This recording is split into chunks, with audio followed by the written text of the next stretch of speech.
And then in 1959 we get your book with Tony Honoré, Causation and the Law, which has been prefigured in LQR articles. Yes, that's right.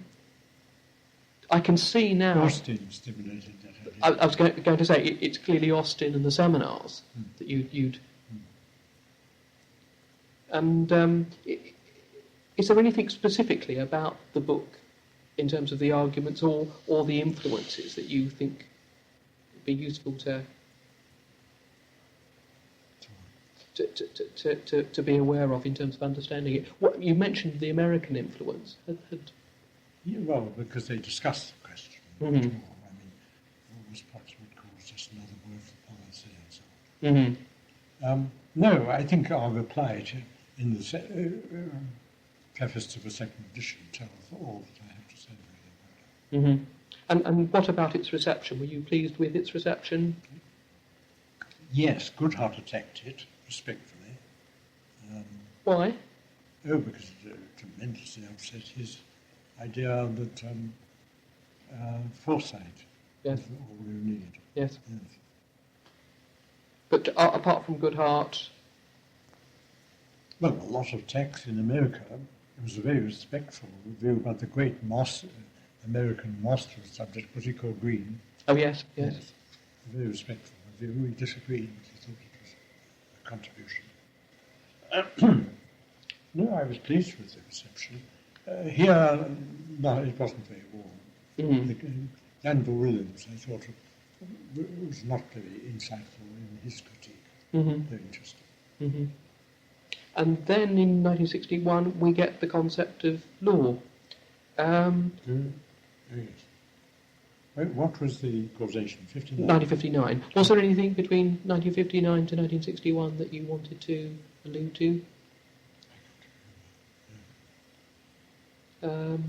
So yes, 1961, the concept of law. What were the origins of that book?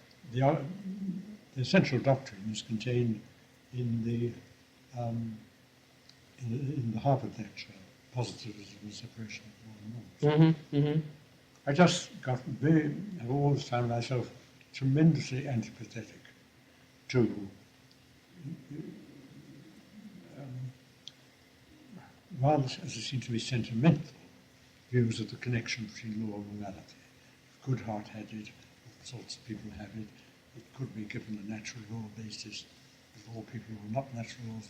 So I've possibly gone over the deep end too much. I've said no, the separation, they're conceptually distinct, except at various points which I mentioned. There's also the discussion of Austin, whose book John Austin. Oh, I wrote a preface. Yes, you wrote the preface to. Yes. Had John Austin interested you very much? Oh, yes, I admired him very much in spite of the criticism. Yes, and the honesty and the persistence and the miserable life he led. Yes. Oh, yes, and I should thought that must have been a push in that direction. And Bentham too. Were there any other factors that explain why you wrote that particular book when you did? Well, it's an idiotic story, I'll tell you. I was, shortly after I'd been elected to the chair in 53. When was the book? 61? 61. The undergraduates gave me a party, and we had a very jolly time. And I said, they said, what we want is a book about law, telling us what law is. So I said, they said, why don't you write one? And that was it. That really was one of the things. Yes. So what were your major aims in writing that book, as well as attacking the sloppy relationship between law and morality and truth as I saw it, about relationships in what law was and how the master concept of a rule, which I'd studied so closely under H.L.A. and others, could be used to throw light on it. And were you very pleased with its reception? Because it was, by and large, very well received. Very pleased with the royalties, yes. It's been tremendously attacked. The subsidiary literature about it is phenomenal. I've never replied to it in detail. But it must be very satisfying to know that your work's become a sort of benchmark, really. Unless you think it's misleading. unless you think it's a mistake. But therefore, but still something that has to be taken on. Yes, certainly. Yes. Well, whether it'll be drowned by Dworkin or not, I don't know. I'd like to come back to that a little bit later, if I may. Yes. Is that okay in Yes. terms of your time? I can give you till 4. That certainly would be fine. In 1963, you published Law, Liberty and Morality. Oh yes, that was a tract. Now, what I find interesting about Law, Liberty and Morality, and this period in the 60s generally, you then published The Morality of the Criminal Law in 1965, Punishment and Responsibility in 1968. There was separate essays. Yes. Arranged across quite a lot. Yes. Is that these 3 books expound principles for the just and proper use of the law, mostly the criminal law. And they're an important contribution to philosophical arguments for the liberalisation of the criminal law. I mean, your term was they were tracts. I mean, they're directed at... I thought Devlin, I did a listener article. I don't know if you've ever seen it. No, I haven't. Oh, it's one of my better articles. In the listener. This was just before Law, Liberty and Morality? Yes, it was immediately Devlin's article came out on Wolfendom, and it was called, it was something like Morality, What Crimes Are Committed in Thy Name. I can look it up. It's one of my better articles, and it's attacked Devlin's, and he was very thrown by it. And then he wrote a whole book in reply to it. Right. Was it primarily Devlin that set you off getting into this law and morality, more avowedly policy? Yes. Yes. Rather than anything that was going on in society? Well, it was the Wolfenden report I thought was important. I'd done quite a bit of public speaking about both capital punishment and the punishment of homosexuality. And I was always interested in that, taking the so-called liberal view. And then Devlin, I thought, was perverse in trying to make a case against John Stuart Mill. And I was stimulated to reply. But the more vigorous reply is in this listener article. It's maybe called Enforcement of Morality. I don't know. I'll look it up in a moment.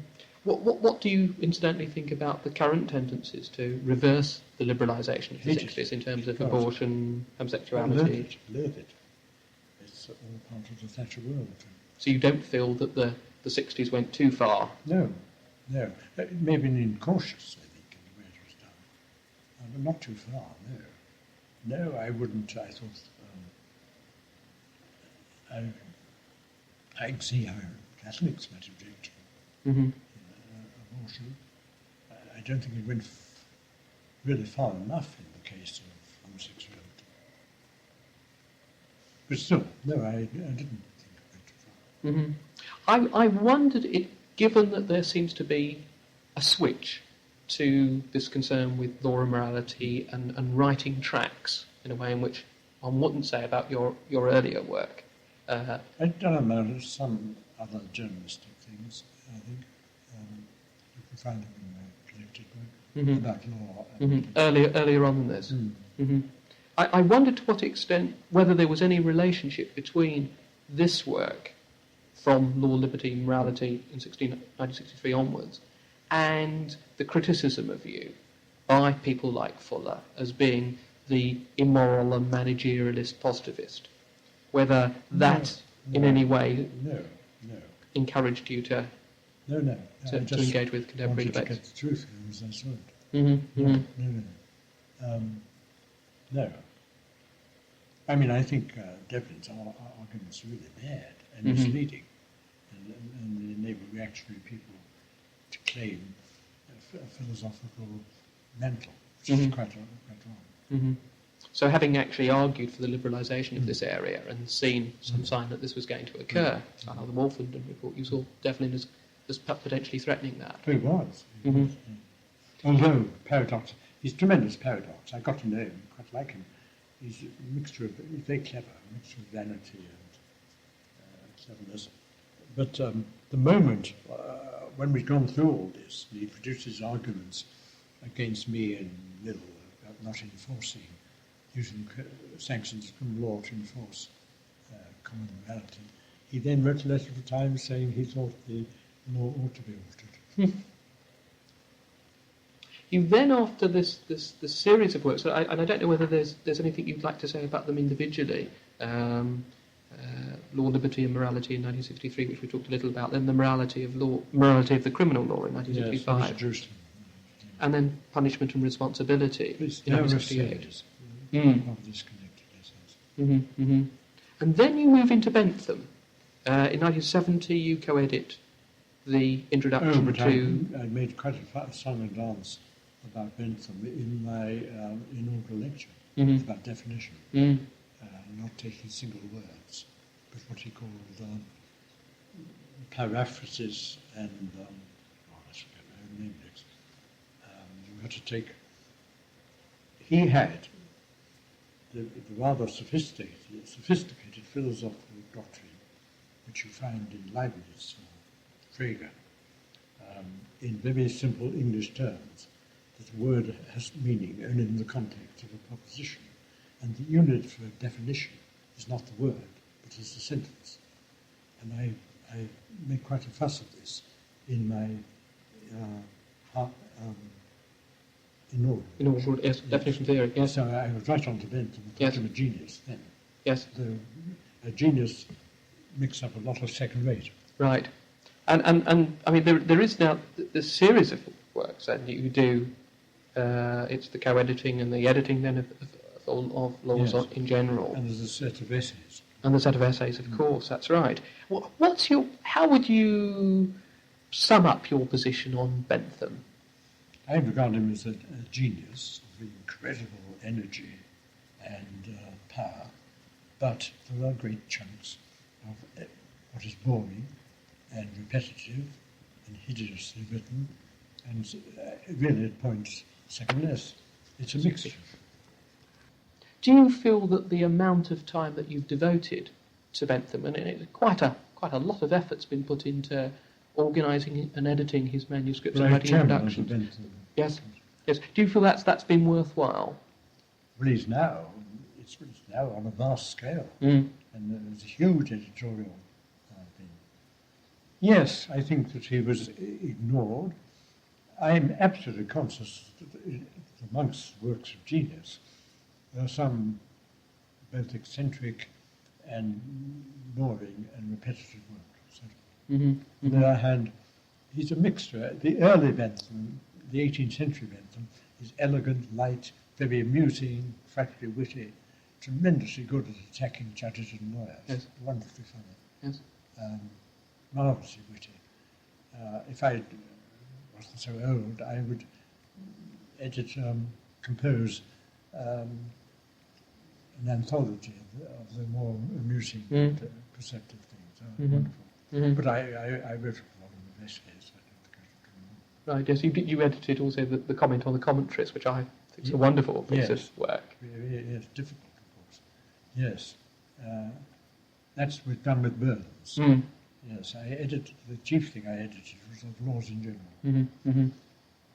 Where there was some unfortunate, I was given, in a sense, a long manuscript. I had to write a series of corrigendum.